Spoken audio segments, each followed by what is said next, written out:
Hello guys, in this video I am going to show you how to set your size in the Victoria's Secret MENA application. But first I just want to mention, don't forget to subscribe to my channel, because at 10,000 subscribers I am going to show you my whole YouTube revenue statistics and growth strategy, as well as how to make money online. Let's jump into it. First of all, open the application on your phone. And then click on the More button at the bottom of the page on the right.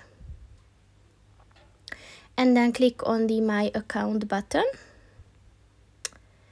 And click on the My Size and the Style button. And as you can see, you can save your size for future purchases, and to make your next shopping easier and faster.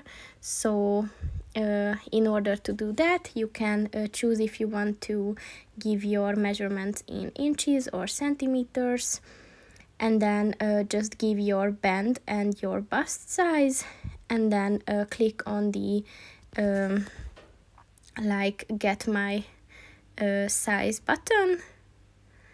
And yeah, so I just wrote in a random thing, but then your measurements will be saved, and you can find clothings and underwear according to these. So that's pretty much it for this video, guys. See you in the next one. Goodbye.